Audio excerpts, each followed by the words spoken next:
எல்லாருக்கும் நமஸ்காரம். இன்னைக்கு மகாபாரத எபிசோட் 17. கருடன் வந்து தான் போய் இதை கொண்டு வரணும்னு முடிவு பண்ணிடுறாரு. அமிர்தத்தை கொண்டு அம்மாவை விடுவிக்கணும், அதுதான் என்னோட முதல் வேலை அப்படின்ட்டு அவருக்கு போறேன்னு முடிவு விடுவார். அம்மா சொல்லுவா, இது வேண்டாண்டா, இது உனக்கு பெரிய இதெல்லாம் உனக்கு நிறைய ஆபத்து இருக்கு, ஒரு நாள் அதெல்லாம் பண்ண முடியாது, நீ விட்டுரு, பார்த்துக்கலாம். இந்த 5 வருஷம் ஆன உடனே நான் எனக்கு விடுதலை கொடுத்த உடனே நான் வந்துக்கிறேன்னு சொல்லுவேன். ஆனால் கருடன் கேட்க மாட்டார். அம்மா அடிமையாக இருக்கிறத அவரால் தாங்கவே முடியாது. அந்த கத்ரு அவன் சொல்கிற வேலையெல்லாம் ஏவல் வேலையெல்லாம் செஞ்சுட்டு இருக்கிறது வந்து அவருக்கு பிடிக்கவே பிடிக்காது. அவருக்கு மனசால் பார்க்க முடியல. மனசளவில் அவர் வந்து கொண்டு வரணும்னு முடிவு பண்ணிட்டார். கிளம்புறார். அவர் கிளம்பி நேராக இதுக்கு வானத்துக்கு போகணுன்ட்டு கிளம்புறார். அம்மாக்கிட்ட ஆசீர்வாதம் கேட்குறார். அப்போ அவர் என்ன சொல்கிறா, உன்னை வந்து வாயு தேவன் வந்து உன்னோட ரெக்கைகளை காப்பாற்றட்டும், வாழை சந்திரன் காப்பாற்றட்டும், அக்னி உன் தலையை காப்பாற்றட்டும், சூரியன் மொத்த உருவத்தையும் காப்பாற்றட்டும். நான் வந்து பத்திரியா இருந்தா எனக்கு இந்த வரம் வேணும் அப்படின்னு அவகிட்ட அந்த வரம் வாங்கி என் பிள்ளைய காப்பாத்துக்கோ. ஏன்னா என் பிள்ளை எப்படியும் கேட்க போறதில்லை, அமிர்தத்தை கொண்டு வந்துட்டு தான் அவன் உட்காருவான். அது மாதிரி ஆயிடுச்சு வைணவனோட இது. உடனே அனுப்பிடுறா. அந்த மாதிரி சொல்லி கொண்டு அனுப்பிடுறா. அனுப்பின உடனே போயிடுறா. போன உடனே கருடன் மேலே போயிட்டு இருக்கார். போகும்போது அவருக்கு வந்து ரிஷாதாலயம்னு ஒரு ஊர், ரிஷாதாலயம்னு ஒரு தீவு, அது கடல்ல இருக்கிற தீவு. அந்த தீவுல வந்து வெறும் அசுரர்கள் தான், வேற யாருமே கிடையாது. பூரா அசுரர்களாவே உருவாகி அவ வந்து அந்த அசுரர்கள் குலத்தை அங்க வச்சுட்டு வளர்த்துட்டு அவளோட தவ வலிமையினால உலகத்துல வந்து ஏற்பாடுகள்லாம் தொந்தரவு கொடுத்துறது, போய் அந்த நிஷாதாலயத்துல ஒழிச்சுக்கிறது. அப்புறம் பின்னாடி அந்த இது முடிஞ்ச உடனே அந்த முனிவர்கள்லாம் தேடினா கிடைக்க மாட்டான். திடீர்னு பார்த்தா ஒரு நாள் வந்துருப்பான். வந்து முனிவர்களுக்கு தேவர்களுக்கு அவளோட யாகத்தை கழிச்சுக்கிறது, அது மாதிரி தொந்தரவு கொடுத்துட்டு ஓடி போய் ஒழிஞ்சு விடுறது இந்த நிஷாதாலயத்துல. இந்த நிஷாதாலயன்ற தீவு அசுரர்களுக்கு பெரிய அடைக்கலமா இருக்கு. இதை பார்க்குற கருடனுக்கு பசி, சரியான பசி. பார்த்த அந்த நிஷாதாலயத்தில் இறங்கினார். அவரோட பவர் என்ன, அவருக்கு என்ன அதான் சொன்ன இல்லை, அவரோட பவர் எல்லாம் எப்படி இருக்குன்றது பயங்கரமான பவர் ஆச்சே. என்ன பண்றாரு, ஒவ்வொரு அசுரனையும் எல்லாம் அந்த தீவுல அந்த அத்தனை அசுரனையும் தின்னுடுறாரு. சின்ன உடனே பசி இவருக்கு, அந்த பசிக்கு அதை சாப்பிட்றாரு. அதை சாப்பிட்ட அந்த அசுரர்களெல்லாம் அந்த அந்த இது என்னன்னு பார்த்துக்கோ. அவர் போற வழிதான், வழியில தேவர்களுக்கு நன்மை பண்ணிட்டே போறார். அந்த விஷாதாரத்தில் இருக்கிற அத்தனை அசுரர்களையும் காலி பண்ணிடுறார், தின்னுடுறார். தின்னுட்டு அப்புறம் அங்கேருந்து பேசுறார். இது வந்து இந்த இந்த விஷயம் வந்து கருட பஞ்சாட்சரம்னு தேசியம் எழுதிடுது, அதில் இருக்கு. கருட பஞ்சாட்சரம் பேர். போன தடவை கூட உங்களுக்கு நான் சொன்னப்போ வந்து கருட பஞ்சகம்னு சொல்லிட்டேன். தேசியம் சங்க சூடனை இது பண்ணது. அதை என்னோட காயத்ரி வந்து சொன்னாங்க, அது மாதிரி அது இல்லை, அது கருட தண்டகம்ன்றது சொன்னாங்க. ஆமாம், அது கருட தண்டகம் தான். நான் கருட பஞ்சகம்னு சொல்லிட்டேன் அதில் சொல்லும்போது. ஆல்ரைட், அது வந்து கருட தண்டகம். கருட தண்டகத்தை சொல்லி தான் அந்த சங்க சூடனை இது பண்ணார். இன்னைக்கு கூட பார்த்தீங்கன்னா பாம்பு வந்து இந்த பெருமாள் கோயிலெல்லாம் கருடன் சில 4 மதில் சொத்தில் 4 மூலையில் வச்சிருப்பா. 4 மூலையில் வச்சதை பார்த்தீங்கன்னா 4 மூலையில் 4 கருடன் இருக்கும். அந்த 4 கருடன் கழுத்துல 4 ஒரு பாம்பு இருக்கும். கருடன் கழுத்துல பாம்பு இருக்கிறதுன்றது எப்படி, அது கான்ட்ராஸ்டா இருக்கு இல்லையா, ஒன்று ஒத்துக்காது இல்லையா. அது எப்படின்னா, இந்த சங்கசூடன் வந்து அப்புறம் வந்து இப்போ மகாவிஷ்ணுவை சரணடைஞ்சிடுறது. மகாவிஷ்ணுவை சரணடைஞ்ச உடனே கருடன் வந்து சங்கசூடன் வந்து என்னோட உணவு நீ என்கிட்ட கொடுன்னு கேட்குறாரு. கேட்கும்போது கொடுக்க மாட்டேன்றார் நான் மகாவிஷ்ணு. நான் வந்து என்னுடைய உணவை நீ புடிங்கி வச்சுருக்க, நியாயம் இல்லை, கொடுன்றார். இந்த கைக்கு கீழே இருக்கான் சங்கசூடன், நீ வேணா அந்த கையை நகர்த்தி எடுத்துக்கோன்றார். அந்த கையை நகர்த்தி பார்க்குறாரு கருடனால் நகர்த்தவே முடியல. மகாவிஷ்ணுவோட வெயிட் என்னன்றது அப்போதான் தெரியுது. தெரிஞ்ச உடனே கருடன் என்ன பண்ணுறார், அந்த அந்த பாம்பை வந்து அந்த சங்கசூடனை வந்து நீ ஒத்துமையாக இருக்கணும் கருடன் கூட அப்படின்னு மகாவிஷ்ணு சொல்லி அதை அனுப்பி விடுறார். அதுதான் அந்த மகாவிஷ்ணு தனக்கு கொடுத்துருக்க அந்த தைரியத்தில் தான், மகாவிஷ்ணு தான் பக்கத்தில் இருக்க தைரியத்தில் அந்த சங்கசூடன் என்ன பண்ணுறது, இந்த கருடனோட கழுத்தில் சுற்றிக்கிறது. இது வந்து அப்போ நடந்தது. அப்போ நான் சொன்னேன் உங்களுக்கு, கருட பஞ்சகம்னு சொல்லிட்டேன், கருட தண்டகம். அது கருட தண்டகத்தில் அது வருது, இந்த விஷயத்த சொல்கிறார். அது இருக்கட்டும். இந்த கருடன் இப்போ போகிறார் இல்லையா, போகும்போது நிஷாதலயத்தில் போய் எல்லாத்தையும் தின்னுட்டு எல்லா அசுரர்களையும் அங்கே துவம்சம் பண்ணிட்டு அங்கேருந்து நேராக பறந்து போகிறார் அமிர்தத்துக்கு எடுக்கிறதுக்காக. நடுவில் கந்தமானசம்னு ஒரு இடம் இருக்குது. கந்தமானசம்னு ஒரு தீவு. அந்த தீவில் போய் பார்த்தா அங்கே இந்த காசியப்பர் வந்து ஜபம் பண்ணிட்டு இருப்பாருங்க. காசியை ஜபம் பண்ணியிருந்த உடனே இவர் கருடனை பார்த்த உடனே யாருன்னு தெரியுது, தெரிஞ்ச உடனே என்ன வேணும் என்ன ஏதுன்னு நீ இழைப்பாரு எல்லாம் பண்ணுன்னு சொல்கிறார். அப்போ கருடன் எனக்கு பசிக்கிறது சாப்பிட்றதுக்கு ஏதாவது வேணும்னுவார். அப்போ அவர் என்ன பண்ணுவார், இந்த ஏரிக்கரையில் ஒரு யானையும் ஒரு ஆமையும் இருக்கும். அது ரெண்டையும் தின்னுடு, அது ரெண்டையும் எடுத்துக்கோ, அது அதை சாப்பிட்டேன்னா உனக்கு சரியாயிடும் அப்படின்னாரு. என் கருடனோட உருவமே பெரிய உருவம். அந்த இடத்துக்கு ஏற்ற மாதிரி நேரத்துக்கு ஏற்ற மாதிரி இச்சாதாரி எப்படி வேணாலும் மாற்றிப்பார், சின்னதாக மாற்றிப்பார், பெருசாகிப்பார், எப்படி வேணாலும் பண்ணிப்பார். அந்த யானையும் ஆமையும் தின்னுட்டு நீ உடம்புக்கு பவரை ஏற்றிக்கோ அப்படின்ட்டு நான் அமிர்தத்தை எடுக்க போறேன்னா அது ததாஸ்துன்னு அவர் வாக்கி அனுப்பிடுறாரு.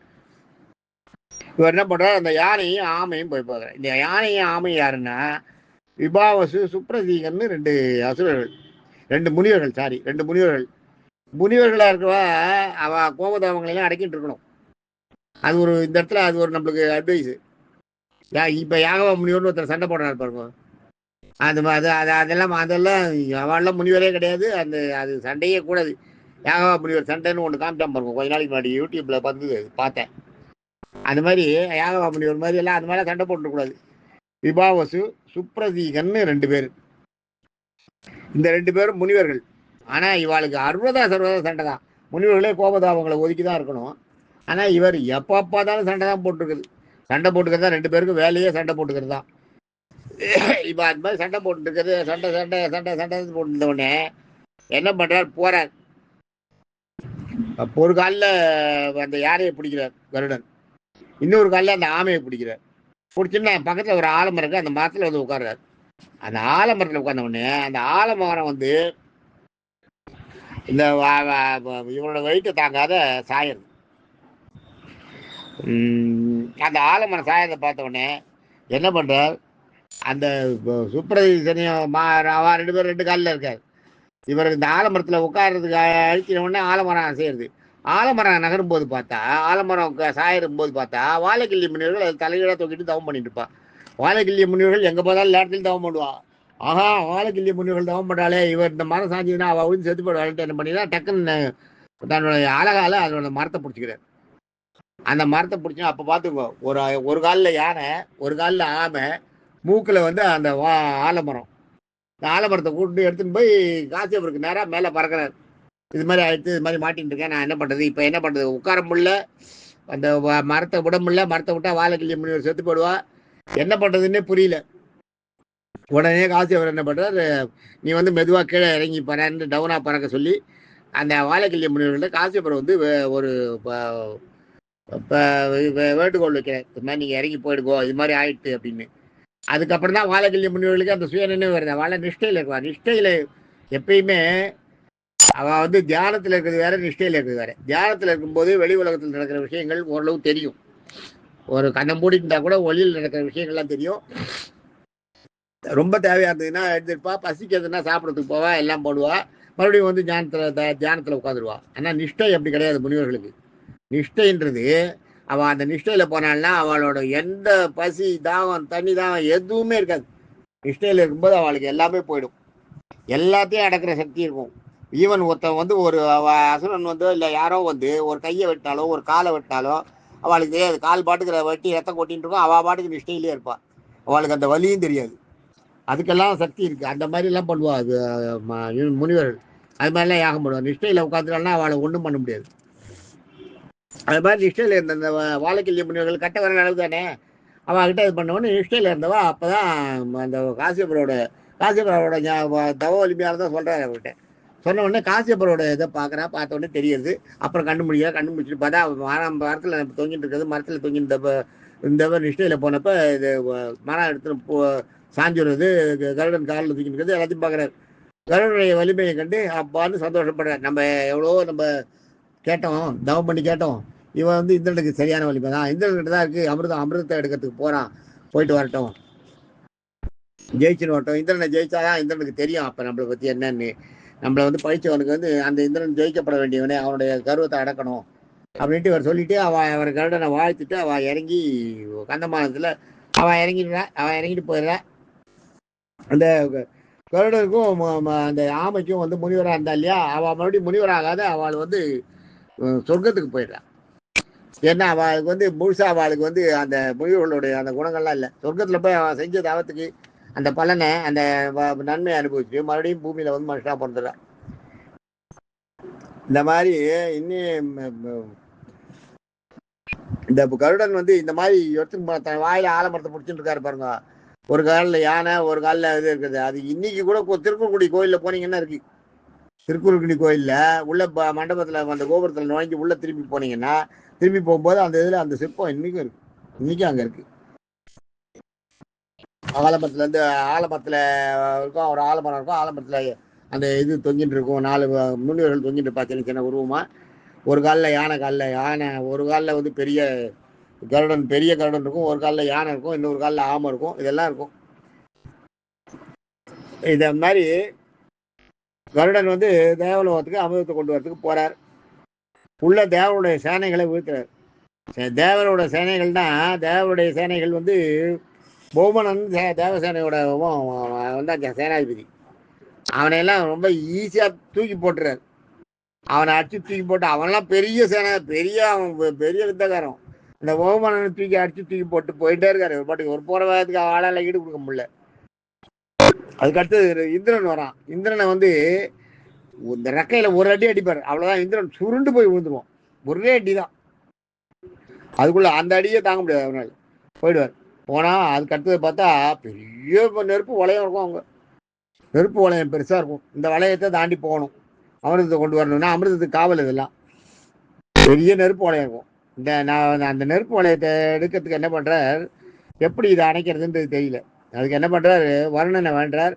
வருணனை வேண்டதுனால நவத்தியா நவதின்னு ஒரு இது இருக்கு, ஒரு ஸ்லோகம் இருக்கு, நவத்தியா நவதின்னு. அந்த ஸ்லோகத்தை காசியப்பர் இவர் கற்றுக் கொடுத்துருக்காரு கருடனுக்கு. உன்னோட ஆபத்து நேரத்தில் இது உதவுன்னு அதை சொல்றாரு. அதை சொன்ன உடனே நவத்தியானா நவன்னா 9, நவதினா அதுவும் 9. நவத்தியா நவதினா 90 × 90 8100 குளங்கள் நீர்நிலைகள்ல உள்ள தண்ணிய அப்படியே கொண்டு வருவாராம். அதை வேண்டினோடனே அந்த அத்தனை நீர்நிலைகள் இருக்கிற தண்ணியும் அவர் கையில கருடனுக்கு வந்து சேர்த்துருமா. கருடனுக்கு வந்து அந்த தண்ணியை கொட்டுறாரு அந்த வளையத்துல, நெருப்பு வளையத்துல. பிளஸ் இவருடைய அந்த வருணனை வேண்டி அந்த தண்ணியும் கொண்டு கொட்டுறாரு. கொண்ட உடனே அந்த நெருப்பு வளையம் அணைஞ்சிடுது. அணைஞ்ச உடனே அதில் உள்ள போறாரு. அதுக்கடுத்து உள்ள போனோன்னு ஒரு பெரிய கூரான இரும்பு சக்கரம் சுத்தின்னு இருக்கும், யந்திரம். அதை தாண்டி போய் தான் அவர் அந்த அமிர்த கலசம் அந்த பக்கம் இருக்கும், அதை எடுக்கணும். அது சுத்துறது பயங்கர ஸ்பீட்ல சுத்தின்னு இருக்கும். அது சுத்திட்டு இருக்கும்போது குறுக்க போனா நீங்க காலி. இவர் யோசனை பண்ணிட்டு இருப்பார், கருடன் வெளியில் நின்று எப்படி போறதுன்னு. டக்குன்னு மிகச்சிறிய உருவத்தை எடுப்பார்.